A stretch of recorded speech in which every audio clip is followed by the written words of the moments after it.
From time to time, you'll see a correction posted in various media. Someone got something wrong, and they need to announce the truth and correct the past. There's actually a lesson in there for all of us. Hey, welcome to Mornings with Bishop Robert. Thanks for joining me. Come on in and have a seat with me. You're going to have a great time. You know, my goal is to introduce people to the Jesus they never knew, and then help them get to know him and his word personally and better. So if our time together today speaks to your heart, let me invite you to like, subscribe, and also share this with a friend, would you?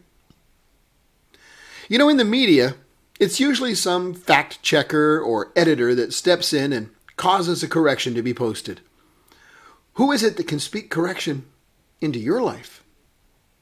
Being corrected can be a difficult thing, but it's really necessary for spiritual growth to occur.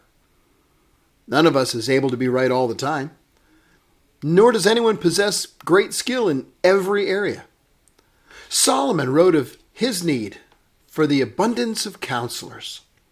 The wisest human who ever walked this planet recognized that he needed many counselors.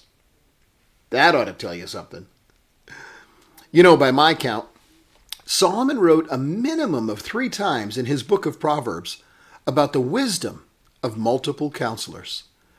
He said, where there's no guidance, the people fall. But in an abundance of counselors, there's victory. He said, without consultation, plans are frustrated. But with many counselors, they succeed. And also, by wise guidance, you can wage war. And in an abundance of counselors, there's victory.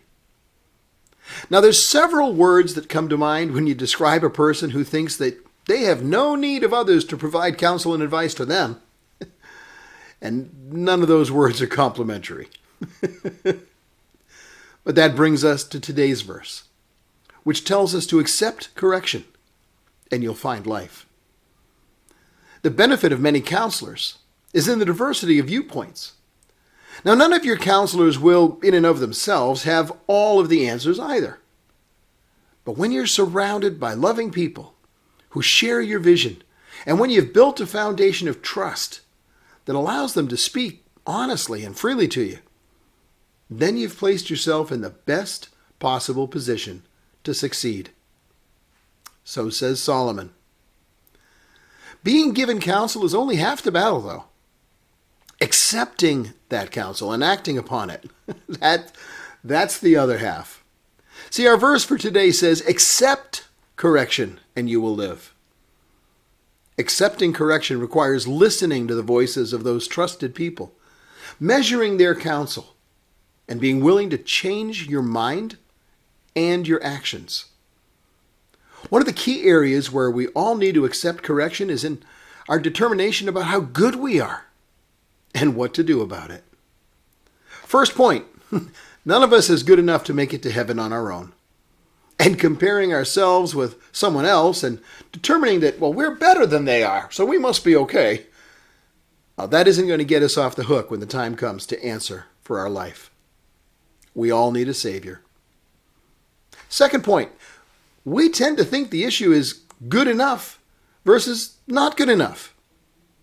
But the issue is that we're dead. And as long as we remain stuck in our trespasses and sins, we have no life.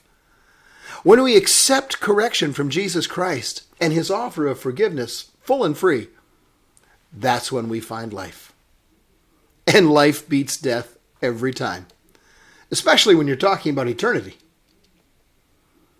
Hey, may God give us the wisdom to discern those whom he's brought around us to serve as our wise counselors. And may he give us all grace and humility, not only to hear, but to accept their counsel. But most of all, may he give us the grace for our need to see him in his life and accept his offer of real life. That's all the time we've got for this morning. But before you go, could I ask you to help me introduce people to the Jesus they never knew, and then help them get to know him and his word personally and better? Would you please like this video? It really does help more people see it. And then click follow or subscribe so you and I can get together every day. If you click the link in the description, you'll get a free copy of my book, Count to One. You can download it right to your inbox. And one more thing. Would you share this with a friend? Because as you do, hey, you're part of the team, touching hearts of people all over the world with the love of Jesus. Thank you for helping.